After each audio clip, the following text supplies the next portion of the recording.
पाँच दिन तक साहित्य, संस्कृति और कला पर विश्व के विभिन्न केंद्रों से आए हुए, विभिन्न देशों से आए हुए इस अनूठे और नवोदित महाकुंभ में और हमारी बहुआयामी संस्कृति धानी धरती भारत के विभिन्न केंद्रों से 5 दिन तक विश्व के विभिन्न केंद्रों से आए हुए, विभिन्न देशों से आए हुए हमारी बहुआयामी संस्कृति धानी धरती भारत के विभिन्न प्रांतों से आए हुए ये सृजन के संसार के सारे साधकों के इस हिमालय महोत्सव 2024 महासंगम में अपने पूर्णत्व की ओर है। जब 5 दिवसीय ये सृजन का महाकुंभ स्पर्श हिमालय महोत्सव 2024 अपने पूर्णत्व की ओर है और जिसका शुभारंभ ख्यातनाम चिंतक,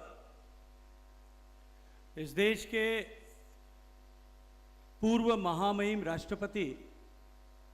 श्रद्धेय रामनाथ कोविंद जी की पावन और प्रेरक उपस्थिति में हुआ था।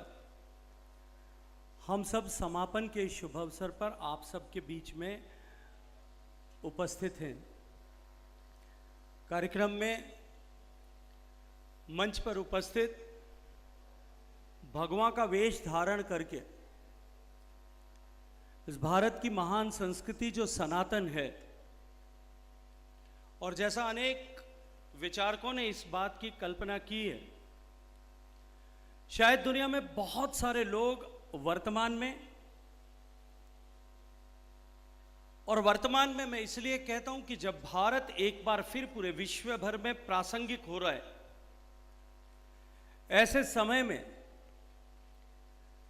जब पूरा विश्व भारत की तरफ एक कौतूहल की दृष्टि से देख रहा है, तब पूरे विश्व भर में वर्तमान में और आने वाले समय में निश्चित रूप से जिस विषय पर शोध होने वाला है कि भारत के इस संस्कृति के सनातन रूपा होने का आधार बिंदु या मूल क्या है, और मैं इस पवित्र मंच पर खड़े होकर के पूरी जिम्मेदारी के साथ में जो बात कह सकता हूं कि हमारी संस्कृति जो अनादिकाल से निरंतर गंगा के समान प्रवाहमान रही, अनेक तरह के आक्रमणों के बाद भी कुछ आक्रमण तलवारों की धार पर हुए, कुछ भुजाओं की ताकत के आधार पर हुए, और अनेक आक्रमण वैचारिक प्रदूषण के माध्यम से भी सुनियोजित रूप से पिछले लगभग 200-225 साल तक चलाए गए। लेकिन उसके बाद में भी ये सनातन संस्कृति प्रवाहमान रही, निरंतर रही, नूतन रही। यदि उसका कोई कारण था, उसका कोई अवलंबन था, वो भगवान का वेश धारण करके इस सनातन संस्कृति को प्रवाहमान बनाए रखने की हमारी ये जो संत परंपरा थी, उस संत परंपरा के वाहक श्रद्धेय स्वामी चिदानंद महाराज जी, मंच पर उपस्थित, जिनके साथ में प्रत्येक भेंट का अवसर अपने आप में एक नई प्रेरणा का सृजन करता है, कुछ न कुछ नया सीखने का ऐसा सौभाग्य प्रदान करता है। इस देवभूमि उत्तराखंड के पूर्व मुख्यमंत्री, भारत की सरकार के पूर्व शिक्षा मंत्री, प्रख्यात लेखक, अभी जब मैं आया आरुषि जी मुझे बता रही थी कि यहाँ हम लाइब्रेरी बना रहे हैं जिसमें 1 लाख पुस्तकें होंगी, तो मैंने इनसे धीरे से कहा कि तब तो आप न्याय नहीं कर रहे, और वो इसलिए कि जिस गति से निशंक जी लिख रहे हैं, मुझे लगता है कि 1 लाख किताबें या अपने जीवन काल में या अपनी लाइब्रेरी में रखने के लिए खुद की लिख देंगे, दूसरों को वहाँ जगह नहीं मिलेगी। श्रद्धेय पोखरियाल साहब, मंच पर उपस्थित बहन रितु खंडूरी जी, मंच पर उपस्थित आदरणीय संतोष तनेजा जी, आदरणीय संतोष चौबे जी, इस गरिमामयी कार्यक्रम में उपस्थित छोटी बहन आरुषि जी, विदुषी जी और देश भर के विभिन्न स्थानों से और दुनिया के या अनायास ही ये सुखद संयोग बनाए। हमारे ऋषियों ने, मनीषियों ने, हमारे जीवन को एक दिशा प्रदान करने वाले सभी चिंतकों ने प्रागैतिहासिक काल से मानव के जीवन में जिन विषयों को अभीष्ट माना, रस की कामना की, रूप की कामना की, गंध की, अर्थ की, संपदा की, ऐश्वर्य की और उसके साथ साथ में ज्ञान की, चातुर्य की, माधुर्य की, लालित्य की, इन सब विषयों की कामना की, लेकिन इनकी पूर्णाहुति वो संतुष्टि के रूप में, संतोष के रूप में ऐसा अंततः जीवन में आए और इन सब ऋषि जो है रसों से मुक्ति केवल संतोष के माध्यम से मिल सकती है। दोनों तरफ संतोष नाम के व्यक्तियों को यहाँ विभूषित करके मुझे लगता है एक संदेश आदरणीय निशंक जी ने हम सबको दिया है। मित्रों, आज इस हिमालय की देवभूमि में, इस पवित्र दिव्य धरती पर, जहां प्रकृति ने भी अपने आप को दिव्य स्वरूप में प्रकाशित किया है, इस अनूठे लेखक गांव में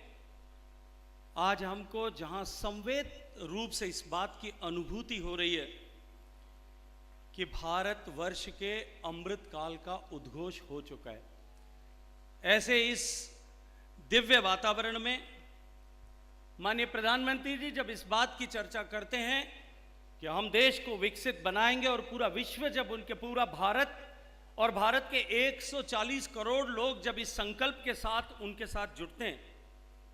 लेकिन मंत्र ये कि हम अपनी विरासत का सम्मान करते हुए हम विकसित होंगे, उसका सपना मुझे यहाँ इस धरती से साकार होता हुआ दिखाई दे रहा है।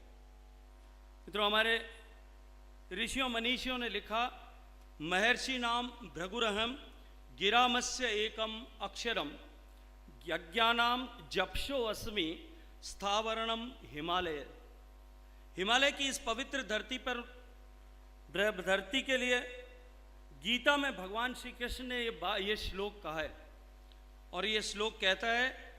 कि मैं महर्षियों में भृगु की वाणी के रूप में हूँ,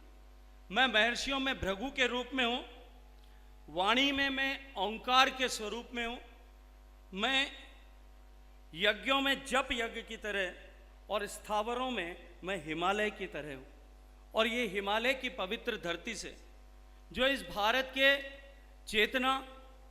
भारत के ज्ञान, भारत की अनुभूति और भारत के विज्ञान के प्रकाशित होने की धरती है, उस धरती से एक ऐसे महत्वपूर्ण समय में जब एक बार फिर भारत का सौभाग्य का सूर्य उदय होकर के, भारत के सौभाग्य का सूर्य एक बार फिर पूरे विश्व को प्रकाशमान करने के लिए जब उदित हो चुका है, तब मैं ये मानता हूँ कि भारत की इस महान लेखन की परंपरा को, इस शब्द सृजन की परंपरा को सार्थक करने के केंद्र के रूप में ये लेखक गांव आने वाले समय में विकसित होने वाला है। मित्रों, शब्द को हमारे ऋषियों मनीषियों ने ब्रह्म की संज्ञा दी और कहा, अनादि निधनम ब्रह्म शब्द तवया दक्षर विवर्तते अर्थ भावेन प्रक्रिया जगतोयते। और हमारे मनीषियों ने कहा कि शब्द रूपी ब्रह्म अनादि है, विनाश रहित है और अक्षर है, यानी नष्ट न होने वाला है, और उसकी ये विवर्त प्रक्रिया से ही जगत प्रकाशित हुआ है। भगवान जो अनिर्वचनीय है, जो अचिंत्य है, जो अगोचर है, जो अगम्य है,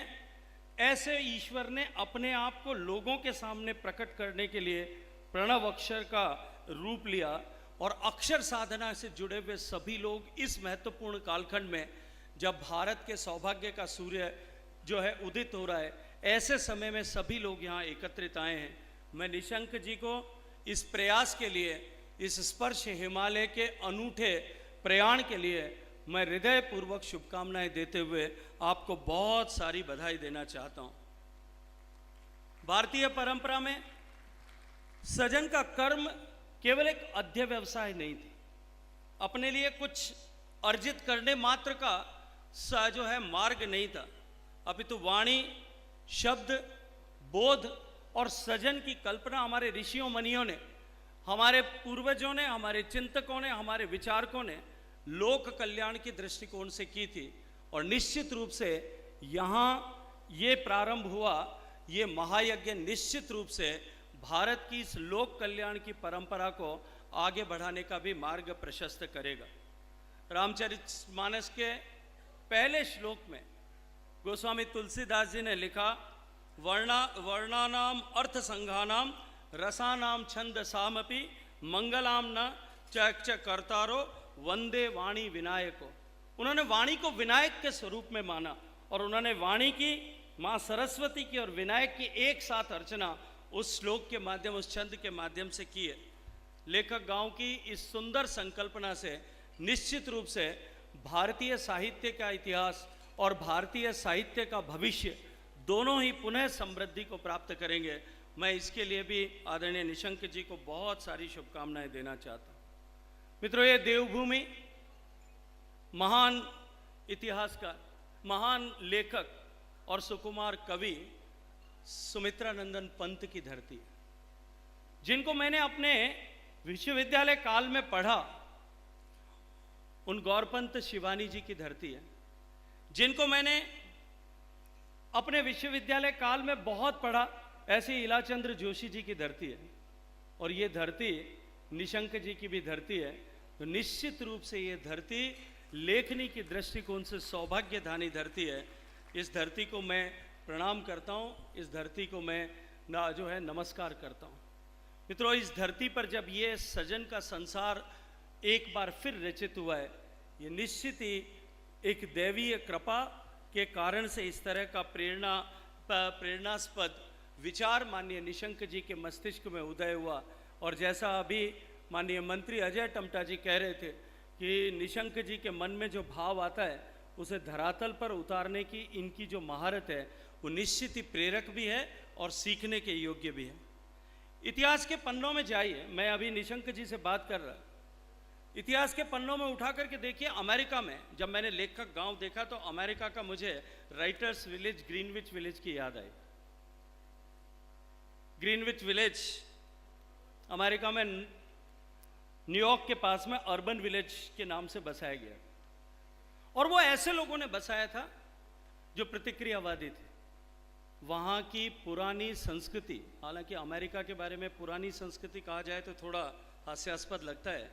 लेकिन जो कुछ भी संस्कृति वहाँ की थी उसके विरुद्ध प्रतिक्रिया के रूप में उस अर्बन विलेज को बसाया गया था। धीरे धीरे वो अर्बन विलेज जिस तरह से हिप्पी और बोहेमियन जो है लोगों की विचार का एक केंद्र बना और अंततः उसने जिस तरह से पूरे विश्व भर में एक सांस्कृतिक तांडव मचाया। आज जब मैं इस सुखद परिवेश में आकर के प्रकृति की गोद में बसे इस लेखक गांव को देखता हूं और यहाँ आकर के अपने आप को मैं जो वाइब्रेशंस हैं, जो स्पंदन है, उनको अनुभव करता हूँ, तब मुझे संस्कृति की गहराई और संस्कृति की समृद्धि, इन दोनों का स्पष्ट अनुभव यहाँ आकर के मुझे होता है। मित्रों, दुर्भाग्य से जैसा मैंने कहा, हमारी संस्कृति पर अनेक तरह के आक्रमण हुए। पहले हमारे ज्ञान से, विज्ञान से, हमारे ऐश्वर्य से, हमारी संपदा से, हमारे बुद्धि से, हमारे कौशल से, हमारे हस्त कौशल से आकर्षित होकर के अनेक लोग भारत में आए। भारत के इतिहास के पन्ने यदि पलट करके देखें तो हजारों ऐसे उदाहरण देश के कोने कोने में मिलते हैं जहां भारत को जानने के लिए, भारत को पहचानने के लिए, भारत के इस ऐश्वर्य, संपदा, ज्ञान, विज्ञान, इन सब को समझने के लिए, इससे सीखने के लिए, विभिन्न धर्म जिनका भारत में उदय हुआ था उन धर्मों को समझने के लिए अनेक लोग भारत में आए, अनेक लेखक भारत में आए, अनेक शोधकर्ता भारत में आए, अनेक अन्वेषक भारत में आए और भारत से निकल करके ज्ञान ने लगभग आधे से ज्यादा विश्व को आलोकित किया, उसे प्रभावित किया। आज भी अगर विश्व में जाकर के देखें अनेक देश ऐसे होंगे। अभी आदरणीय संतोष जी जब बात कर रहे थे तब वो गर्व के साथ में एक कह रहे थे कि 75 से ज़्यादा ऐसे विश्वविद्यालय हैं जिनमें हिंदी पढ़ाई जा रही है, हिंदी पर शोध हो रहा है। और साथ साथ में जब उन्होंने कहा कि इस बात की चर्चा की, इन्होंने कहा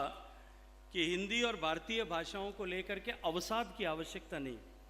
तब मेरे मन में ख्याल आया, मैंने निशंक जी से कहा कि अब तो ऐसे समय आ गया है जब पूरा विश्व हमें सम्मान की दृष्टि से देख रहा है। अब तो अगर भारतीय परंपराओं, भारत की संस्कृति, जब एक बार फिर पूरे विश्व भर में भारत की संस्कृति, भारत के सांस्कृतिक मानबिंदुओं की, भारत से निकले विज्ञान की, भारत से निकले हुए विज्ञान की, भारत के योग की, भारत की संस्कृत की, भारत के आयुर्वेद पद्धति, आयुष पद्धति की, भारत के जीवन परंपराओं की, भारत की पारिवारिक व्यवस्थाओं की और भारत के से निकलने वाले विभिन्न विषयों की, जब पूरे विश्व में नए सिरे से स्वीकार्यता बढ़ने लगी है, भारत के गौवंश की महत्ता जब पूरे विश्व ने पहचानना शुरू किया है, ऐसे समय में भारत और भारत की भाषा, इस भारतीय हिंदी को लेकर के अगर किसी के मन में संतोष जी अवसाद है तो वो कूप मंडूकता उसकी मानसिकता से ग्रसित है, इसके अतिरिक्त और कुछ नहीं हो सकता। जो लोग आज भी, जिनके मन में, जिनकी बुद्धि पर, जिनके मस्तिष्क पर, जिनके मानस पटल पर आज भी गुलामी की छाप लगी हुई है, केवल वही व्यक्ति अब जो है भारत और भारत के सांस्कृतिक मानबिंदुओं, जिनमें हिंदी भी एक है, उसको लेकर के अवसाद की कल्पना कर सकते। मित्रों, जिस तरह का वायुमंडल आज पूरे विश्व भर में बना है,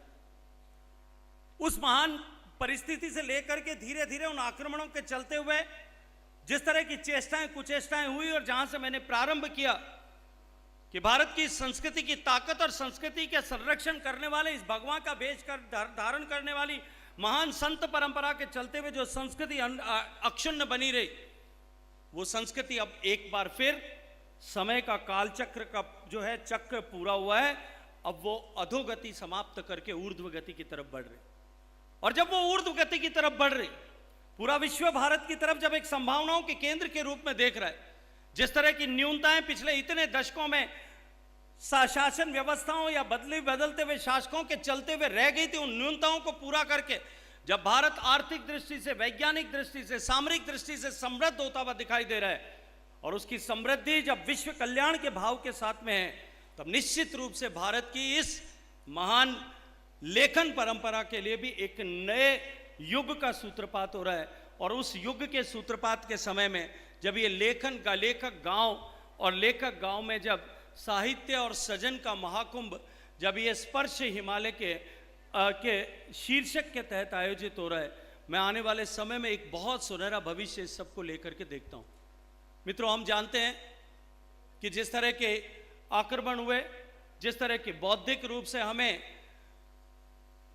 अपना जो कुछ है उसे हीन मानने की हम सब लोगों की मानसिकता हमारी बनाई गई, इस तरह की शिक्षा व्यवस्था हमें बनाई गई, हमें दी गई कि जो कुछ भी पश्चिम से आता है केवल वही श्रेष्ठ है, जो कुछ भी पश्चिम से आता है केवल वही सत्य है। इस तरह इसको हमने माना। यदि आप भारत के विचार परंपरा और दर्शन और पश्चिम के दर्शन की तुलना करेंगे, एक स्वाभाविक डिफरेंस आपको दिखाई देगा। पश्चिम का दर्शन ये मानता है कि मानव जो है वो डार्विन्स थ्योरी की तरह एक अमीबा के रूप में जन्म के एक प्राणी का संजा जो है वो अस्तित्व हुआ, और उसके बाद में थ्योरी ऑफ इवोल्यूशन जो कहती है कि धीरे धीरे इवॉल्व होते हम धीरे धीरे प्राणी जो है एक कोशीय जीव से बहुकोशीय जीव, और बहुकोशीय जीव से बाद में हम बंदर होकर के और फिर मनुष्य के रूप में आए। लेकिन हमारी भारत की परंपरा ये कहती है कि हम सतयुग से त्रेता और त्रेता से द्वापर और द्वापर से कलयुग और अब वापस सतयुग जो है सतयुग की तरफ जाने की परंपरा के देश है। वहां क्योंकि उन्होंने उनके यहाँ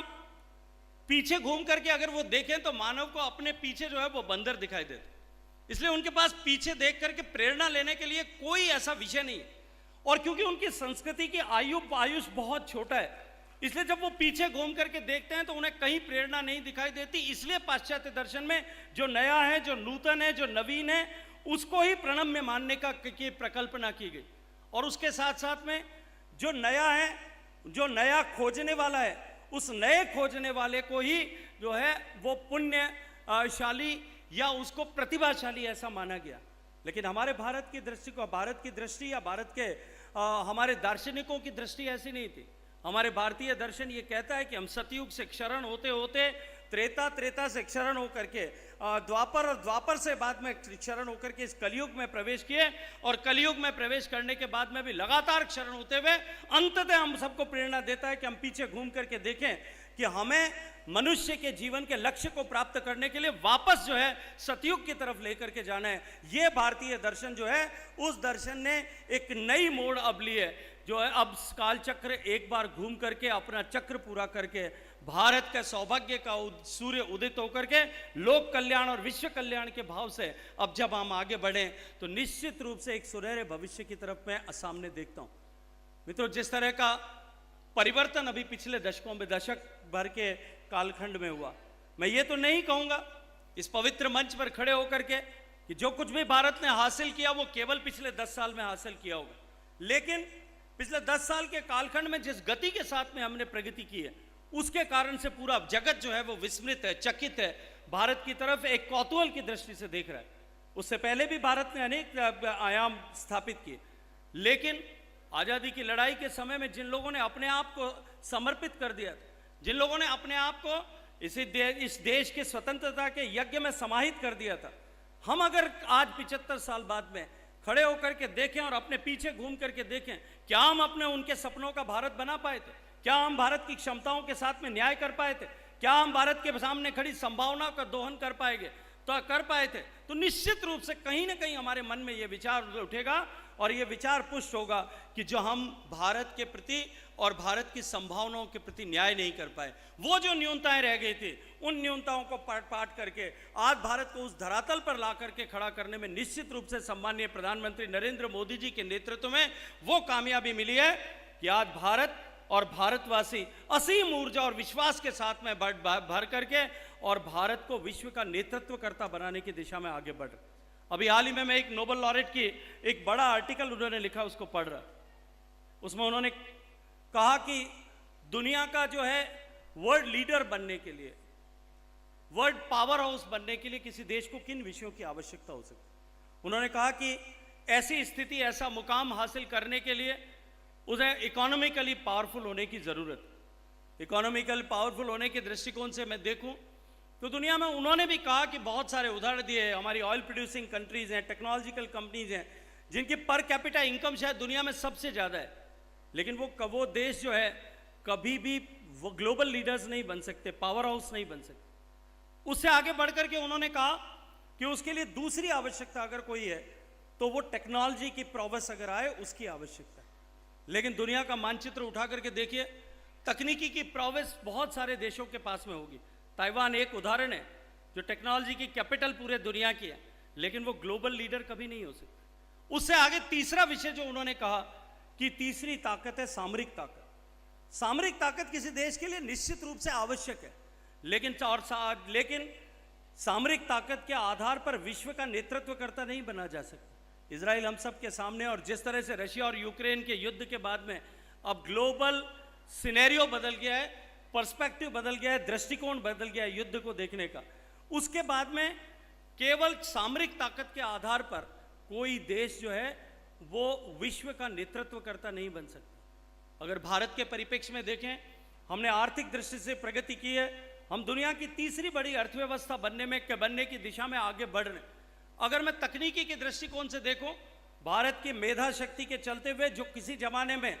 अंडर कंपल्शन देश से बाहर जाने के लिए मजबूर थी, आज वो भारत की मेधा शक्ति जब भारत की तरफ वापस लौट रही, जिस तरह से भारत में स्टार्टअप्स ग्रो हो रहे हैं, जिस तरह से भारत के युवाओं ने नए अन्वेषण और खोज की सामान्य प्रधानमंत्री जी की परिकल्पना के आधार पर काम करना प्रारंभ किया है, पूरा विश्व आज भारत की इस मेधा शक्ति को देख रहा है, पहचान रहा है, और तकनीकी के क्षेत्र में भी भारत आगे बढ़ रहा है। सामरिक दृष्टिकोण से भी हम सबसे बड़े आयातक देश के से उठ करके आज हम दुनिया के टॉप 10 एक्सपोर्टिंग कंट्रीज में जाकर के खड़े हो गए। तो निश्चित एक संभावनाओं के द्वार पर तो हम खड़े हैं, लेकिन हमारी ये संभावनाएं हमें विश्व नेतृत्वकर्ता बनाने की दिशा में और अधिक समृद्ध इसलिए करती हैं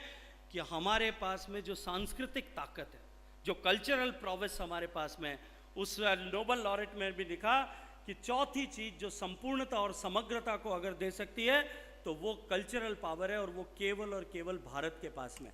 हम ऐसे मुकाम पर आकर के खड़े हो गए जब हम उन सारे विषयों को जो भारत को विश्व का नेतृत्व करता बनाने की दिशा में ले जा सकता है, हम उस सौभाग्यशाली हैं कि हमें सब समय में जन्म लेने का, उस समय में काम करने का सौभाग्यपूर्ण अवसर मिला है। और जब ऐसा अवसर मिलता है तब निश्चित ही उस पीढ़ी कि जिम्मेदारी भी उतनी बड़ी होती है। और क्योंकि मैं ऐसे लोगों के सामने खड़े होकर के बात कर रहा हूं जो लोग संवेदनाओं को अपनी कलम से वक्त व्यक्त करके, भावों को अपने अक्षरों की मणिमाला में पिरो करके लोगों को प्रेरित करने का काम महत्वपूर्ण महती दायित्व निभाते हैं। तो निश्चित रूप से जैसा आदरणीय ऋतु जी ने कहा कि pen is mightier than sword, इन्होंने जो बात कही मैं उसी को आगे ले जा करके, क्योंकि इतिहास में मैंने आपके सामने मैं आप सभी जानते हैं इसलिए मैं नहीं कहना चाहता कि किस तरह से विभिन्न क्रांतियों के अवसर पर इतिहासकारों ने जहां लेखकों ने अपनी लेखनी से उस क्रांति को सही दिशा दी, उस क्रांति को सन्मार्ग पर रखा, वहाँ क्रांतियाँ जो है या ट्रांसफॉर्मेशन जब कभी भी हुए होंगे किसी देश में, किसी संस्थान में, किसी समाज में, वो ट्रांसफॉर्मेशन सकारात्मक हुए, वो क्रांतियाँ सकारात्मक हुई। और जब लेखनी अपने दायित्व का निर्वहन नहीं कर पाई तब तक क्रांतियाँ रक्त रंजित हुई। इसलिए ऐसे महत्वपूर्ण दौर से हम गुजर रहे हैं, तब सभी की जब जिम्मेदारी है तब लेखन से जुड़े हुए लोगों की, विचार से जुड़े हुए लोगों की जिम्मेदारी कई गुना बढ़ जाती है। ऐसे महत्वपूर्ण समय में हम अपनी भूमिका का निर्वहन करने का उत्तरदायित्व सभी का है, लेकिन आपका उत्तरदायित्व, क्योंकि आप बड़े हैं, आप विचारवान हैं, इसलिए आपका उत्तरदायित्व और भी बड़ा है। आप क्योंकि गुरु के प्रतीक हैं, इसलिए आपका जो है उत्तरदायित्व और भी बड़ा है। इस महत्वपूर्ण समय में हम सब मिलकर के इस देश को विकसित बनाने, इस देश को विश्व कल्याण का सूत्रधार बनाने की दिशा में आगे ले जाने के लिए हम सब लोग अपने आप को नियोजित करेंगे। इस अपेक्षा के साथ में इस महत्वपूर्ण प्रयास, और मैं ये मानता हूँ कि जो विषय मैंने आपके साथ में रखा, आपके सामने रखा, उस विषय को संपूर्णता की तरफ ले जाने के लिए ये जो केंद्र है, आने वाले समय में भारतीय ज्ञान, भारतीय मनीषा, भारतीय संस्कृति, भारत की कला और भारत की लेखकों के और लेखन और सृजन के एक कैपिटल के रूप में बनेगी। इस अपेक्षा भाव के साथ में और इस विश्वास के साथ में कि भारत सरकार, जब माननीय प्रधानमंत्री जी का फोकस कल्चर पर सर्वाधिक है, आप सब ने भी देखा कि किस तरह से अभी मन की बात में भी जब उन्होंने चर्चा की, लगभग 11 बिंदुओं को तय छुआ, उसमें से 8 बिंदु कला और पर्यटन से जुड़े थे, संस्कृति और पर्यटन से जुड़े थे। इस महत्वपूर्ण समय में ऐसे अनूठे और सार्थक प्रयास के लिए भारत सरकार भी पूरी तरह से लेखक गांव के साथ में जुड़ी खड़ी रहे, ये भरोसा और विश्वास आप सबको दिलाते हुए एक बार फिर इस पवित्र प्रेरक कार्यक्रम में मुझे आप सब के बीच में आने का सौभाग्यपूर्ण अवसर देने के लिए मैं पूरे परिवार को और श्रद्धेय निशंक जी को हृदयपूर्वक धन्यवाद देते हुए उनका आभार ज्ञापित करता हूँ। भारत माता की